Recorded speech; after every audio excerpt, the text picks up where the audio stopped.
ஐயா துணை நாட்டு முடியிறக்கி நாராயணர் பதியால வருகிறார் எங்கள் ஐயா. சிவ சிவ சிவ சிவாரகரா. ஐயா நாராயணருக்கும் அம்மை உமையாளுக்கும் தெய்வாரிடுவது முறையோ முறையோ முறையோ. இந்த உலகில் நம்மளுடைய ஆளுமைகளை ஒரு வீடாக இருக்கட்டும், நாடாக இருக்கட்டும், மதங்களாக இருக்கட்டும், சாதி சமய அமைப்புகளாக இருக்கட்டும், ஒவ்வொருத்தரும் ஒவ்வொரு தலைவன் என்கிற முறையில் நான் தான் முன்னின்று செய்வேன் என்கிற ஒரு அமைப்பை உருவாக்கி வைத்திருந்தார்கள். இப்பொழுது அந்த அமைப்புகளெல்லாம் அதனுடைய உண்மை நிலையை அறிந்து அழியும் நிலைக்கு வந்துவிட்டது. அதுதான் ஐயா நாட்டு முடியிறைக்கு நாராயணர் பதியால வருகிறார் என்று குறிக்கிறார். அதேபோல் ஐயா நாராயணருக்கும் அம்மை உமையாளுக்கும் தெய்வாரிடுவது முறையோ முறையோ முறையோ.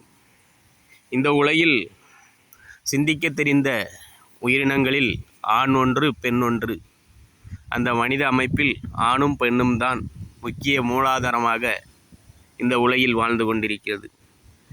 அப்படிப்பட்ட அந்த உயிரினங்கள் தான் இந்த உலகில் அனைத்து சாதிய சமய அமைப்புகளையும் உருவாக காரணமாக இருந்ததும் அதுதான்.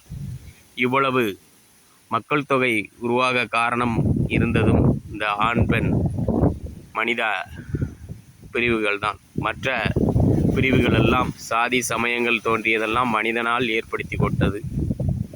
அப்படி இந்த உலகில் நாம் சிந்திக்க தெரிந்த மனமாக இருந்தாலும் அதீத உயிரினங்களை தோற்றுவிக்கும் மாநிலமாக திராவிட நாடு என்பார்கள்.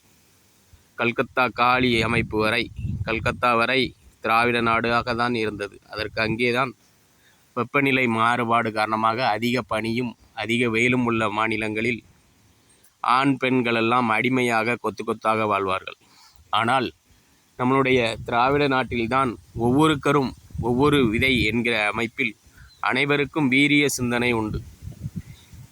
நான் தான் ஆட்சி செய்ய வேண்டும் என்றல்ல, உங்களிடம் ஒரு ஆட்சியை கொடுத்தால் கூட நீங்களும் திறம்பட செய்வீர்கள்.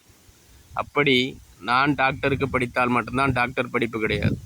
என்னாலும் படிக்க முடியும், என்னாலும் விஞ்ஞானியாக முடியும், என்னாலும் ஒரு மனிதன் எந்தெந்த துறைகளெல்லாம் இருக்கிறானோ அத்தனை துறைகளிலும் சாதிக்கக்கூடிய ஆண் பெண் மக்கள் இந்த திராவிட நாடு, அதாவது அஸ்ஸாம் மாநிலம், அந்த கல்கத்தா காளி என்பார்கள். அந்த மாநில வரையறை வரை நம்முடைய சீதோஷ நிலை போல இருப்பதால் இங்கு தோன்றும் உயிர்களெல்லாம் அனைத்தும் இத்தனை சக்தியையும் அடையக்கூடியது.